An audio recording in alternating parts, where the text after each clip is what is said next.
Hello, everyone. Welcome back to another Stryd for the Love of Running webinar series. As always, my name is Evan. I'm one of your hosts for this series. I am joined today by Gus. Gus, how are you doing today? I'm doing fantastic, Evan. Awesome. I do want to start the show by saying if you're watching live, please feel free to subscribe to our YouTube channel. Please feel free to drop us a like there as well. If you're watching on YouTube or Facebook, please feel free also to add any questions or comments as we go through our subject today, translating the top 10 running adages to run power terms. I guess the thing that I was looking up right before we went on, just to make sure I was familiar with the term adage, it's a general truth that people know. So we're defining general truths that people typically talk about in running, but putting them kind of in Stryd specific terms too. I also want to say today is #Global Running Day. So please feel free, people, if you have the ability to get out there for a run, we would absolutely love that as well. Anything else before we start today, Gus? I think we're going to have a fun presentation in celebration of Global Running Day. Yeah, absolutely. So let's get into it. We're going to do 7 rules. So things that if you've been on a group run with other people, if you've been talking about running with other people, chances are some of these have come up in a sort of general sense. But we want to talk about them a little bit, give our little twist and take, and then how you can use Stryd specifically to understand a little bit more about these rules. And then we'll have a couple coaching tips at the very end. And I think the coaching tips are well worth sticking around for from some great minds in the sport. And we just gave our little spin from the Stryd side for it. So like I mentioned, we have 7 rules that we're going to go through, and we're going to talk a little bit about how they might fit in a general running context, but as well how they fit with some Stryd specific info. So the first one is the specificity rule, aka power simulation. So the quote here is, train for the event you're racing. You wouldn't necessarily do a bunch of 5K training and then hop in a marathon. You wouldn't necessarily do vice versa and expect to do as well as possible. This is specifically talking about training for a goal race or a goal effort. So our tips here are to practice your power targets before race day and the conditions you expect, and get familiar with calculating target power goals, putting those into practice during training, and then achieving exactly what you expect on race day. The images here are just a really, really quick sort of example. The image on the right is a fartlek workout, a 10 times 1 minute on, 1 minute off with a goal power of 340 to 350 watts. And then the race, the very hard race time trial effort on the left-hand side, is a 2-mile time trial at 345 watts, smack dab in the middle of that range. Would you look at that? Practicing exactly what was supposed to be done on race day during training, made it so the outcome on actual race day was completely expected. So this is something you can use all the way from the short distances, especially right now in a time where we're not having these major races. There are no marathons on the calendar right now, at least for me. I'm embracing that sort of short side of things. So I wouldn't consider myself necessarily a mile runner, a 2-mile runner, like a 3K runner, 5K runner. But I am absolutely embracing that side of things right now. When I go into that, the mindset that I have is that I'm going to treat it as seriously as I was doing for a half marathon or marathon buildup. I'm going to train specifically for that race. And with Stryd, I can have an exact idea of my ability to perform actually on race day. So again, talking a little bit more about this workout. If you haven't seen one of the earlier webinars that we did was a tale of 2 time trials. And this image on the left-hand side is the tail end of the time trial. So it was the 2-mile time trial. About 4 weeks after I did a mile time trial, I was able to extend the exact power I was able to do for a mile time trial all the way out to 2 miles after training specifically for that. So the other sort of thing to keep in mind here too is simulating your power targets in practice before race day and the conditions you expect. So the thing that I did for this workout, the 10 times minute on, minute off that I had referred to, and again, we talked about this in the previous webinar, was that I went to this exact loop that I was going to do my 2-mile time trial on. So I knew exactly how I was going to be running my goal wattage on the exact course that I was planning on running on. So in my mind, it was a great simulation effort, but this is something that Stryd really enables you to do, really gives you the power to do. Gus, any comments about the specificity rule? Yeah, so a lot of people talk about visualizing yourself on the race course on race day and running through those conditions. And with power, you can take that to the next level and just put yourself directly in those conditions and practice that exact power targets. So Yeah. I always recommend taking that to the nth degree and simulating directly where you. Absolutely. Cool. So let's move on to the next rule here. The 10% rule. This is something that people are probably used to, saying never increase your mileage by more than 10%. This is something that gets tossed around as sort of just a general recommendation. Again, when it does come to mileage, with Stryd, you get a couple more added layers on top of just tracking mileage. Mileage isn't made equal between different running conditions, different power outputs. So the thing that we'd recommend, instead of necessarily saying never increase your mileage by more than 10%, it's to be mindful of the running stress balance feature. This is something that we think in the Stryd platform is very useful. It's a version of a performance management chart, and a performance management chart can really open your eyes to that cumulative stress that you've built over the past couple of weeks, as well as that really short-term stress. So this is actually a live screenshot of my running this morning. I've piled on some more of this acute, so the stress in the last week or so, over that average that I had been building over the past couple of weeks before that as well. So I'm in that productive zone, is what we deem enough to be producing those positive fitness adaptations, but it's not enough to be cautionary. It's not before that overreaching. And the thing I really like too is, instead of saying you're immediately overreaching, we have this cautionary zone, which is this kind of light purple on the very left-hand side of the wheel, from -40 to -25 for your running stress balance. It's probably just over where you need to be making these positive adaptations for your overall fitness. So instead of saying never increase your mileage by more than 10%, keep an eye on your running stress balance. Be mindful of the cautionary running stress balance zone.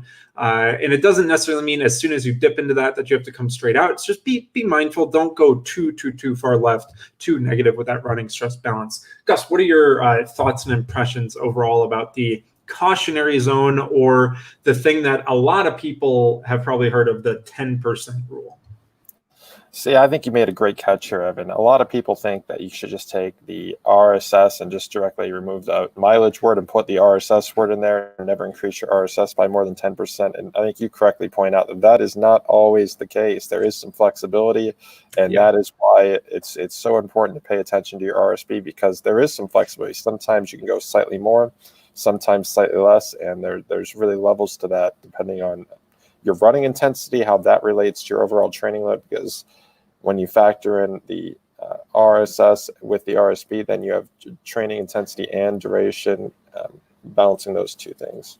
Yeah, and one thing that I actually want to comment on as well is, one thing I really appreciate in the Stryd mobile app, as well as some of the features that we have, like running stress balance, is we use what's called a rolling total. So instead of resetting your week on either a Sunday or a Monday when you think that you start a new quote unquote week of training, we're always looking at things in a rolling window, because your body doesn't necessarily say, okay, I hit Sunday and my week starts on Monday. I completely have recovered no matter what as soon as that calendar hits Monday. That's not how things work. Your body doesn't necessarily understand days. It understands stress and recovery. And so the thing that I really like is being able to look at things on a rolling window. I think that's very helpful. And running stress balance is one of the things that is set in that rolling window. So it helps you understand. Again, looking at running stress scores as sort of a thing, I like to deem it as something that's descriptive rather than prescriptive. So not necessarily prescribing training by hitting a certain running stress balance or hitting a certain running stress score for your week or for your couple days or for your workout. It's just a good thing to describe your training and help you get a little bit more insight into that as well. So any other thoughts that you have about the 10% rule, Gus? That's perfect. Let's see the next one. Cool. So this one's the conversation rule, and this is actually probably, I was thinking between this rule and the 10% rule, which one gets thrown around more? I would say that they're pretty darn equal in terms of exposure. If you go to a group run, you talk to a running friend, usually the first couple tips you'll hear are, be able to talk in complete sentences while running on an easy run. There is a time and a place for not being able to talk, to not being able to muster a complete sentence. That's totally okay. But we're talking about the conversation rule. The Stryd tip that we have here is mind your easy zone and have a target range for recovery, as in set a ceiling. So these are two recent runs that I put as a little screenshot here, 3.5 miles or 1.5 miles. So the easy recovery run was just under 30 minutes, 215 watts, just right at the very, very low end of my easy zone. I am somebody that gets a lot of pleasure out of easy running. I really, really enjoy going out there for a very easy jog. It is not a bother for me. I don't care about pace ever. I'm just looking at, ideally not necessarily going right below that easy zone, but I do not really ever go above 264 watts, which is my high end of my easy zone. When I have a purposeful workout, I'm absolutely hitting those targets, but the easy running is something that there's a lot of flexibility with.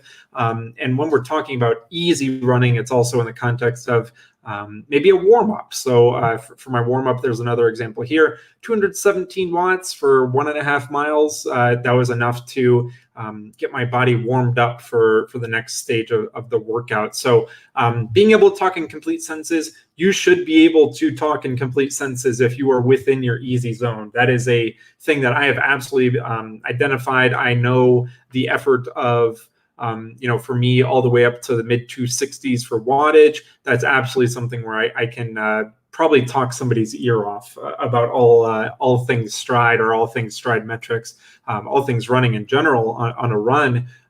If I'm up to that point, that moderate level, that's a little bit pushing. That definitely feels more purposeful. I could probably still talk, but it's not as comfortable. Gus, what do you think? Have you heard this tip specifically in the context of running? No, absolutely. This is a tip that I've heard for, year after year after year over the course of a decade. And as someone who's more introverted while running, I'm not necessarily talking, so I'm really listening to someone else. So this rule never really worked for me. But once I got Stryd and started setting a very respectful ceiling to my power target, I did get more out of my easy runs. I was actually able to kind of use this rule for the first time when I had a power number in front of me. Previously, I just wasn't talking, so I couldn't really gauge how to properly obey this rule. Right, and in this context too, the other thing I want to point out is that we don't necessarily put the zone breakdown on the platform to say this is 100% what you have to stick to. This is just something that in these ranges are something that we have seen over years and years and years, that these ranges typically line up pretty well. Again, how I mentioned, but before, running stress balance is more descriptive than prescriptive. Zones are a certain percentage, or these recommendations can be seen as a little bit more prescriptive, but also descriptive, just of the purpose. So for that zone one easy running, you're really just focusing on time on feet, focusing on something that is not going to take away from your recovery for the specific sessions to come. Like we talked about just a couple slides ago, how that rule of specificity is so important when you're focusing on building performance. This conversation rule is, again, there to try and promote that idea that easy running is totally okay. I can go out there and out jog anybody. I will throw all my humility and ego out the window. And I just love sticking in my purposeful range, my purposeful target. Any other points you want to make here about the conversation rule, Gus? And sometimes this conversation rule, obeying this actually involves some walking. Maybe if that easy zone is still too hard, sometimes it's good to throw some walking intervals in there, and even you don't have to stick to that power zone the entire time. You just have to average in that power zone for the course of a run. So even if that easy zone's a little too hard for you, it's fine to put some walking in there. Absolutely. Cool. Let's move on to the next one here. So this is the heads beats tails rule, and I think that this one is interesting, and it's something that we can comment on a little bit more now, now that Stryd accounts for the air resistance that you're running through. So the rule here is a headwind slows you down more than a tailwind speeds you up. The points here that we're making is a tailwind should not be thought as, or should be thought as, the absence of air resistance, not as a turbo motor. So it doesn't mean that immediately when you get a tailwind, it's going to push you forward. It's going to take all that time that you lost running into the headwind and add it back in a positive way. The other point is don't overrun a tailwind. Prioritize your wattage target, especially with the new Stryd. We have a couple examples here of shifting and increasing winds cause power to creep up on this left-hand side during like a threshold run. And then the right-hand side is when you're running into a headwind, these efforts reaching zone 5 with zone 4 speeds and then running the exact same speed with the tailwind, that wattage drops way, way, way, way down because now you have that tailwind at your back and you're not having to overcome that air resistance in front of you and having that added to your overall wattage. This is obviously something that people identify, I feel, with, especially in a race day scenario. Really trying to go out there and fight the wind is not a winning strategy. And hoping that the tailwind can just sweep you and magically make you run a minute per mile, 2 minutes per mile faster, that's not a realistic scenario. So just being mindful that Stryd kind of makes all these situations almost like neutral, right? It takes all the guesswork out of it. You just hit that power number and you don't really have to worry about the environmental conditions that you are running through. One point I want to make here is discipline.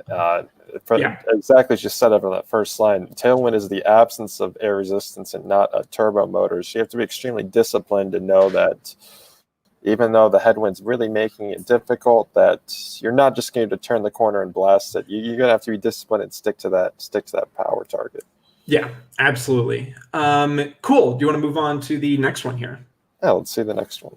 So this is sort of similar. It's an up beats down rule. An uphill slows you down more than a downhill speeds you up. And this is something that we can show a little bit more specificity with Stryd, but also it's something that people identify with as well. These are things that, if you're a novice runner or somebody that's new to running, you seemingly wonder, like, why can I slow down so much on an uphill, but I can't get any of that time back really on a downhill.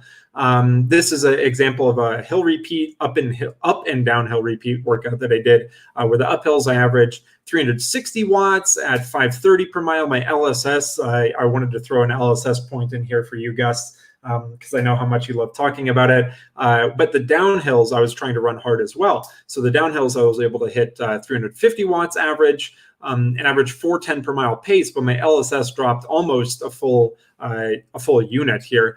So the idea here is to prioritize your wattage target over your time goal.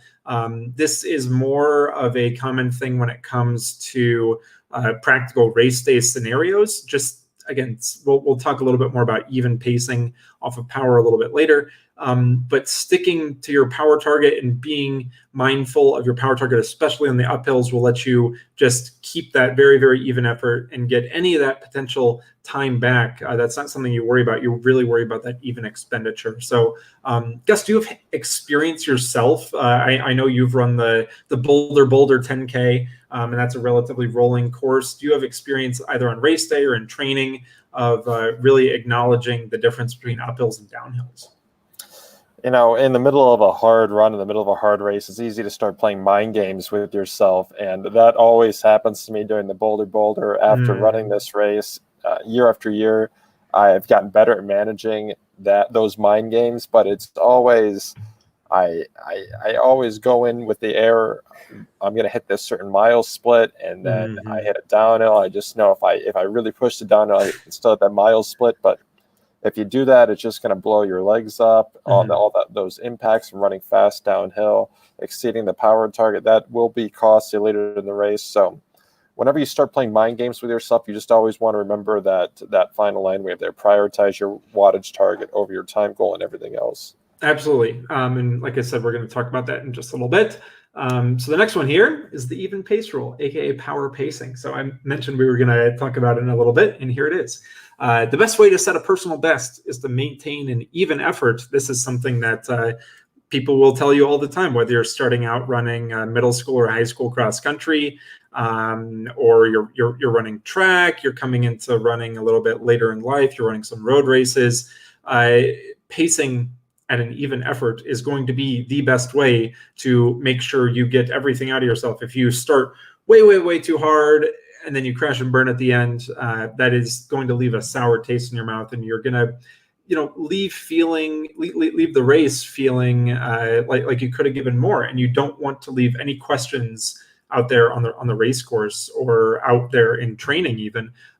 So this is two examples here. So one is a recent mile time trial, the point above, or the graphic above, where I kept a very even wattage target. I kept an eye on my lap power, and I really tried to stay consistent. The bottom is the Olympic trials marathon, where you can see just how up and down this pacing was. It was not even whatsoever. The course was super rolling. There's a ton of winds, but I did a terrible job, which led to a terrible race for me. So if I would have focused on keeping my power super even, would have just focused on not trying to push up the uphills, not trying to push into the headwinds to try and get that time buffer and not slow down, I really think I could have had a better race on race day. But these are just two very easy to understand examples of how even and consistent that mile power looks versus that marathon power that's just so spiky and up and down and jagged. So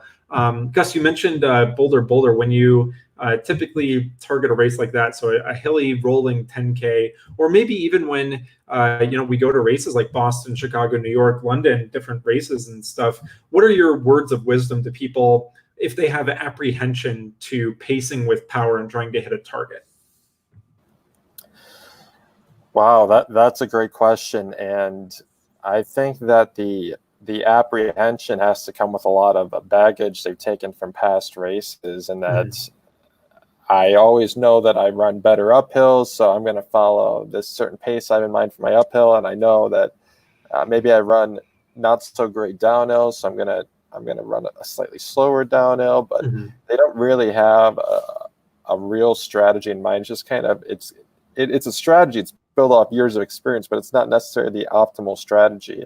And it can be limiting when you have a lot of that baggage. So sometimes it's good to totally abandon those ideas of pace and jump purely into power, because this will guarantee the even effort and the even energy expenditure from start to finish. And I even think this rule should just be renamed the Stryd rule, because this is the central idea that Stryd is focused on. Totally. And I do think this kind of comes back a little bit earlier. If somebody is training with Stryd and then all of a sudden it comes to race day, like we talked about, that rule of specificity, just practice during training, practice following that power target, and you'll get better. It is something that you have to try at. It is something that you absolutely have to give effort to try and make yourself better at pacing with power, but it is well worth the investment of time, I believe, just from all the the positive things that I've seen people able to produce great results pacing very evenly, especially when we had Tom Schwartz on the show and we talked about how to optimally shoot for a personal best during a time trial of 5K, talking about starting the first kilometer off a little bit lower than your goal power, getting up to that goal power the second, third, and fourth kilometer, then being able to actually finish really well the fifth kilometer. You want to be able to finish feeling very good, and make sure that you gave it your all, not give it your all in the first 20% of the race and then come crashing and burning and kind of reverse that order. It'll leave a sour taste in your mouth. Even if you run the same exact power target, and even if you run the same exact time, it will leave you thinking, oh, I could have done so much better if I would have just started a little bit less and I was able to finish faster. So even pacing, as Gus calls it, the Stryd rule is this rule. Let's move on to the next one here. This is the hard, easy rule, aka training variation. So balancing intensity with recovery. Here's a couple snapshots of a couple days. We'll look at just a 5-day stretch here of my own training. So this is a Sunday where I had a moderate long run. I had almost 100 RSS, so it was a pretty up-tempo long run. We can see that it was in that moderate zone, 277 watts. If you'll remember, my easy zone goes from 214 up to 264 watts. So 277 is well within that moderate intensity. I had a 15-mile long run. I generated 98 RSS for that day, so I made sure to take the next couple days easy. And then I had a hard workout, or I guess an all-out race later in that week. So I had 2 easy recovery runs the next day, 27 RSS and then 10 RSS. I had an hour run with a couple of easy hills in there, just as strides, basically. 52 RSS for that, 16 RSS for a shakeout run later in the day. Kept it very, very easy. That next day was an easy recovery run, 46 RSS, a 9.5 mile, very easy paced run, very easy effort run. And then I had an all out race. We can see this variation in training. I had a hard intensity long run on the weekend. I took a couple days easy, and then I was able to come back and run a really, really good effort there. So Gus, one thing that's kind of like a tangent off this, I guess, is a post-race recovery, a post very hard effort recovery. What things could you offer to people, listening or watching when it comes to recovering after a race and keeping that hard, easy roll? People might be really itching to get back at it. If they ran a race on a Sunday, they say, oh, I have to work it on Wednesday, or I have to work it on Thursday, or I have to get something in. What would you offer to people to kind of change their mindset about that? Well, I think the first thing I'd like to point out here is the training variation, and that even your easy runs aren't quite the same. You're doing a wide variety of easy runs. Yeah. Like, not just doing the same workout, the same easy run every day. It really truly is a whole spectrum of easy and a whole spectrum of hard. And I think that is important because easy doesn't always mean the same thing. Yeah. And I think that actually answers your second question, in that or your original question, that easy does not always mean the same thing. So if you want to get back to it, you can do an easy run. It might just have to be really, really easy, and it might even have to go to the run walk idea I talked about earlier. Or if it wasn't such a hard effort, maybe sometimes you can jump back to it. But if you do want to get out there and run, I don't think I'm going to advise you against it. But sometimes easy might just be, for example, you have a run in here of 10 RSS. 10 RSS points is very tiny, a very tiny amount of RSS, and that could be the appropriate run you need to do for the after a hard race. So I think the core concept in Stryd terms is really training variation, covering the whole spectrum. Absolutely. And then, looking at that 10 RSS activity versus the all-out 1 mile, 12 RSS just for 1 mile, that is really the power of that running stress score, as well as showing that super high intensity, a just under 5-minute effort has that little bit more equivalent strain than a very, very easy, almost 22-minute effort. When it comes to that running stress score, obviously there are going to be things that come along with a mile time trial effort that leave you a little bit more sore because it's a different intensity. But yeah, definitely paying attention to that. I wanted to make sure, especially with this running stress balance, I specifically remember after this long run on Sunday, on Monday, my running stress balance ticked all the way down to that -14 mark, -15 mark. I didn't want to push anywhere past that in training right now. So that's why I made sure to take the next days very, very, very easy, and then knock out a really good time trial later in the week. So let's move on to the next one here, which is translating coaching tips. Before we do this, do you want to take any listener questions right now? Yeah, let's do that. I think that would be fantastic. Awesome. So we do have a few questions, and we have a few familiar faces in chat, which we're always happy to see. And we have a great comment that started off this show. Patrick says, 2 years ago, I was in a running slump, and then I discovered Stryd, and I've been running again like crazy ever since that point.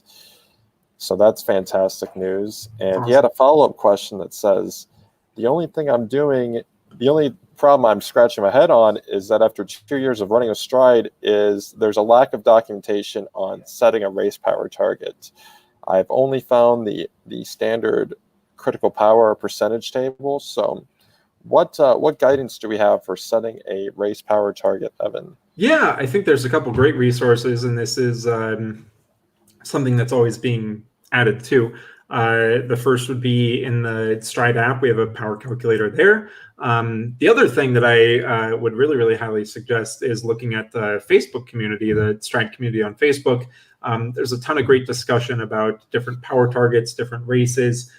It depends on your ability. So that 89 to 91% of critical power is something that is a general guideline, but things can get very specific to the individual. There's a lot of great work done by individuals in the community, as well as people over at the Paladino Power Project group, just for educating people about how their performance is very individual and how their actual ability, they can get a little bit, farther down into getting a pretty exact race power target.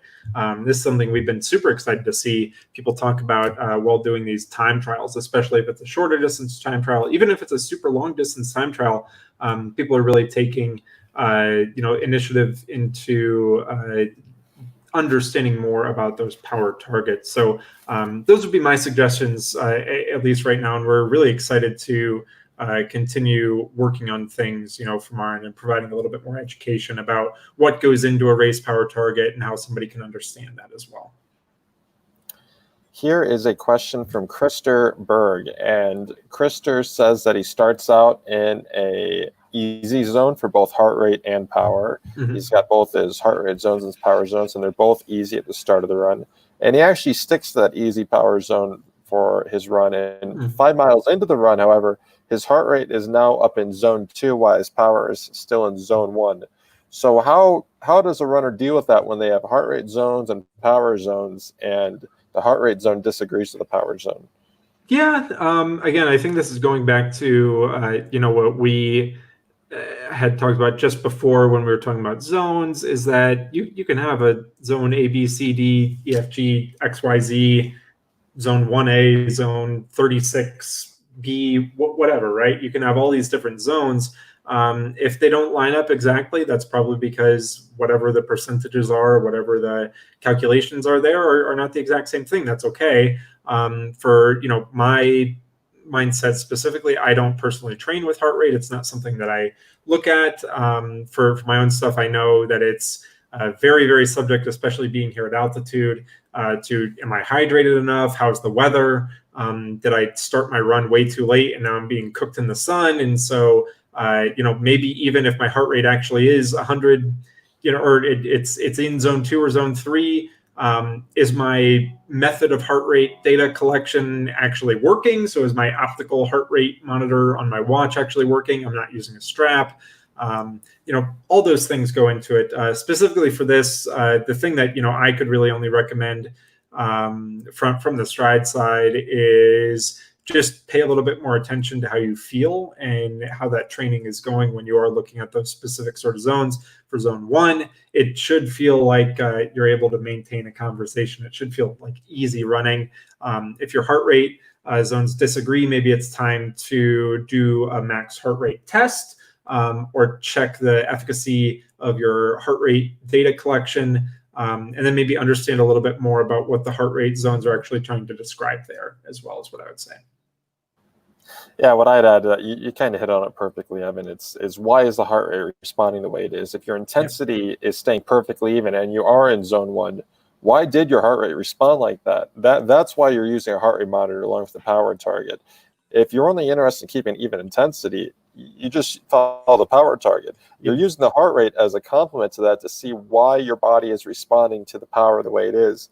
If it's ramping up specifically high and hard on a certain day, when your intensity via your power target is even, why is that? Or why did your heart rate stay exactly in line with power one day and then spike up another day? Those are the questions you need to ask yourself when those things happen. Of course, some drift is natural, but if it's natural drift, then you probably shouldn't be paying attention to that. You should probably just ignore that because that's standard heart rate drift. But if it's something out of the usual, then you really need to ask yourself those questions. Absolutely. Yeah, I think that's a great point. Let's move on to the coaching tips because that covers the questions we have for now. Sure. So here are a couple coaching tips that we have from some great respected people in the sport, but the points that are brought up are things that are very, very easily to be translated. So exciting to talk about this. Greg McMillan is a prominent running coach, McMillan Running. I've used the calculator there for years and years and years and years. The quote here is, do the training so you can do the training so you can finally do the training necessary for your goal. And this is a overall concept that I think a lot of people, especially runners, get very impatient with. A lot of people like to see very, very quick improvement. Very, very, very quick, ramps up in intensity to check off a box and hit a running performance. Well, running is a very, very simple sport, but also it takes a lot of time and patience to go along with that simplicity. The points that we have here and the points that we can kind of identify is saying work backwards. So what is your goal? Do you have a dream goal? Do you have something that is standing out to you that you would really, really like to accomplish? If so, think about it. What's the idea behind that? What is your idea about hitting that dream goal? Then what does your critical power look like for your dream race? If you all of a sudden need to improve your performance 10% to be able to hit your dream goal, well, there's some steps that you need to step up to be able to hit that performance. And what is preventing you from increasing your weekly stress? So you, like we talked about before, to be able to make these positive fitness adaptations, you need to stress your body, then you need to recover. You need to have a realistic idea about the intensity that it's going to take to hit your goal. But the quote here, I think, could be even extended even more. You could add, before the first do the training, you could probably add like 9 do the trainings, right? We're talking about all these training cycles that slightly improve your performance. For a lot of people that come to running very, very, very new, you think that because you make really quick rapid improvement in the first couple months, that it's always going to work like that. I wish it did. It turns out it doesn't. Running is hard work. Athletics and fitness is a hard thing to build overall. But the quote here, I think, is absolutely great, especially right now when we have a time where there are not a lot of major races, not a lot of efforts where you can go out and test yourself at a race. You can do the training to set yourself up to do the training before you hit your goal. So you just have to keep the mentality in mind that you can take advantage of this time right now to absolutely set yourself up to have a stellar training block a couple months from now. And then that stellar training block lets you achieve that goal down the road. Gus, any comments on just this overall mentality of playing that long game when it comes to running training?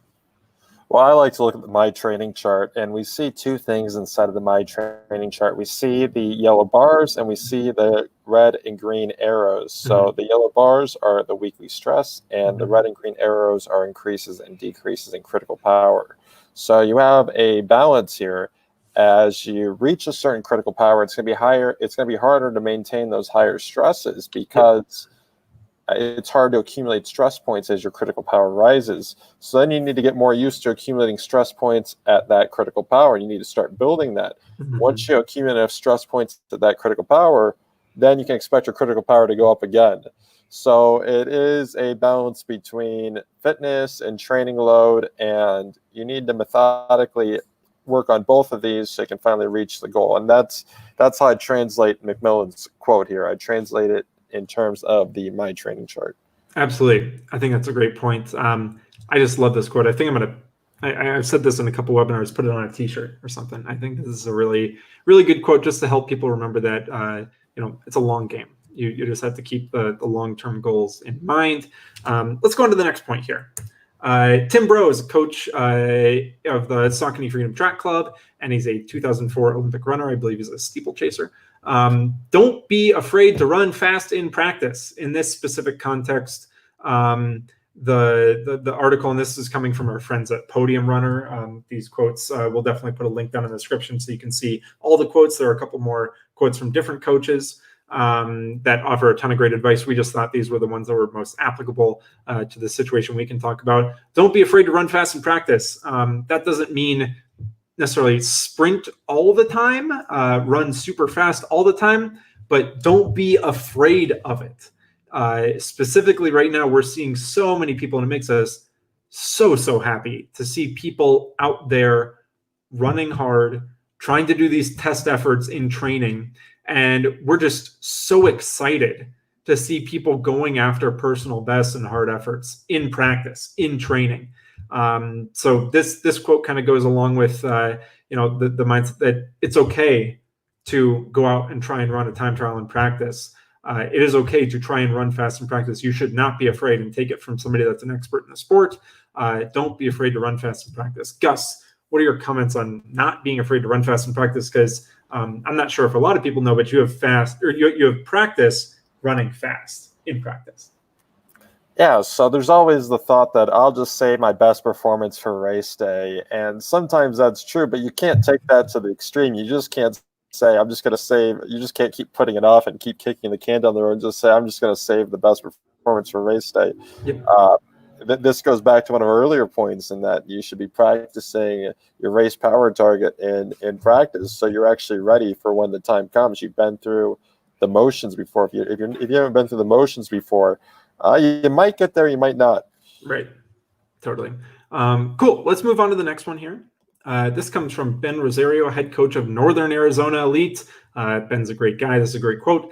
If all we ever did was tempo runs, we would have done just as well. And this is specifically talking about his athletes. They train out there in Flagstaff, Arizona, very high up altitude. So, they get a benefit of being elite athletes training at a nice training environment. But they have a great variety in training. They do a lot of speed work, a lot of strides, a lot of hilly long runs, a lot of tempos. But the thing I wanted to point out here is if all else fails, if you're not on a training plan, if you're not being coached by somebody, if all else fails and you're just deciding what workout to do that day, you're really feeling kind of demotivated, listen to Ben Rosario. He coached the women's Olympic trials marathon champion Alafine Tillamook, and I'm sure they did a ton of tempos, but his quote is saying, if all we ever did was tempo runs, we would have done just as well. So identify that threshold area for you. For me right now, it's 296 to 329 watts. I gave a little example here of, I use the iOS app, the Stryd iOS app, to filter down all my power, like my results between 296 to 329 watts. And then you can see there's 37 different items where that was the average. And I just screenshotted a bunch of these different efforts here. So we can see how many different threshold workouts I did, how I broke them up into threshold repeats, longer sustained thresholds on the track, thresholds on rolling dirt roads. I even put the example here after I raced a 5K, an all-out 5K. I still did almost a 4-mile threshold run, so about a 6-kilometer threshold run at 299 watts, just at that low end of the threshold. I am a huge fan of threshold running specifically, but with Stryd, it's super easy. You hit that number. You just focus on that. And there are different purposes here as well. So if it's a little bit lower in that that threshold zone, I'll probably extend the duration a little bit more. But as I approach that critical power, I'll work at overall volume at threshold. But this is something that I incorporate in my training. This is something that is in a lot of different training programs, is threshold running. But take it from Ben Rosario, head coach of Northern Arizona Elite. If all we ever did was tempo runs, we would have done just as well. Gus, tell us your thoughts on tempo runs and training. Yeah, for this, I think the major point is that if you do reflect on your run like Evan did here, you're going to find out a lot of the difference-making workouts you did fall in this category, and That's what I like to think of. What were the difference-making workouts? Can you identify the difference-making workouts? Can you understand why they made the difference? And that is what our filtering tools allow you to do, and that is what in combination with the My Training chart and the power duration curve, you can kind of narrow in on those workouts that really made a difference towards your goals, and that signified breakthrough moments, and it aligns perfectly with this quote. Absolutely. Always be threshold running is what I have to say. So next point here is Haruki Murakami, author and runner. It's what I talk about when I talk about running is one of his books that a lot of people might be familiar with. In long distance running, the only opponent you have to beat is yourself, the way you used to be. And Gus has a great example here of analyzing the power duration curve. This just gives you super great insight into where you were at 30 days ago, 60 days ago, 90 days ago, 3 months, 6 months, 12 months, all of 2018, 2019, 2015, however long you have Stryd data for. This is a super, super powerful tool to help you understand where you used to be, where you're at now, what your auto CP model curve is saying you're at right now as well. So it's a great, great, great tool, from this very respected author and runner. The quote is very good, but it's actually practical and applicable in a training sense as well. Gus, any other thoughts on this quote specifically? Yeah, the power duration curve is really a breakthrough because you can see every single duration from 1 second all the way out to multiple hours. And then you can select a time period of multiple years. Yep. So if you think about it, this has actually never been possible in running before, to do an apples-apples comparison across every single benchmark across your entire running career. For example, you might have run a 5K a few years ago, and you might have run it on the same course, but that only gives you one benchmark at 5K duration, 5K distance. Yep. What if you could really cover what was the conditions? What was your running stress balance and RSS heading into it? What was your CP like? That's all the things that you get added when you use Stryd for it. So I guess in summary, the power duration curve is really the first tool that can be actually used to fulfill the purpose and meaning of this original idea that the only opponent you have to beat is yourself, and now you can finally do that across any measurable duration and distance. Yeah, absolutely. Cool. Any other thoughts on this point? I think that's perfect. Your questions. We are ready for, this is a last call, so if anybody watching live has any other questions that they would like answered, please send them along. I do want to plug the YouTube channel as well. Feel free to subscribe and give this stream a thumbs up or the video a thumbs up afterward. And also go follow us on social media at Stryd Running on Instagram and Twitter. Gus, what other questions do we have here? So we don't have too many questions that came in, but we do have a few good points from some Stryders that came in to complement what we talked about. So I'd like to read some of these off. Sure. The first one is from Patrick Smith, and Patrick says, muscles fatigue at a certain power after a certain duration. It does not matter if your heart rate is high or low. The heart is just responsive to all environmental conditions, including stress, anxiety, and other conditions. And he goes on to say, heat has an effect on your performance, but if you test your critical power under certain conditions, you should be able to convert that power at a different duration, regardless of the heart rate. So yeah, absolutely. Patrick's point here is that power is applicable, and it can be transferred to all these different conditions, including heat, temperature, and humidity. I would absolutely agree with that. And we have a question from Cliff here, and Cliff asks, are these filtering options available on the Android app? I use iOS, but I do believe they are on the Android app. Is that correct, Gus? So for the Android app and the Power Center, these are filtering options we're looking to bring to both of these platforms, and they will be available. We've seen great success with these on the iOS platform, and these are features we want to bring to other platforms. Absolutely. One more question here that was asked a bit earlier on. Robert Carter asks, what devices and apps are available to give audio feedback on your running power? So what devices and apps give audio feedback? Yeah, I think, based on the stuff that I'm aware of, it's the iOS and the Apple Watch. I run with Apple Watch a lot, and I believe we do have some audio cues when you're using a workout. But when you run with the iOS app, you can set up audio cues right now to report different statistics based on the lap or based on the time you specify. And one point to add on to that, and if you use one of our Stryd workout apps or Power Race, you can get vibrational and tone alerts. So it's not audio, but it is An and is alert. tone-based. Right. And that covers all of the questions for today. Awesome. Well, this was fun. We wanted to translate a couple, common bits of running advice that you hear specifically into Stryd terms. We had a good time doing it. Gus, any other things we want to let people know about before we wrap up for today? So Stryd is back in stock. We're out of stock for a few weeks, and Stryd is back in stock. So if you want to start running with power and applying some of these adages and power-based terms to your own training, you can head over to store.stryd.com and place your Stryd order today. And if you place that soon, we can actually get that shipped out today. Awesome. Sounds great. Thanks, everybody, for tuning in.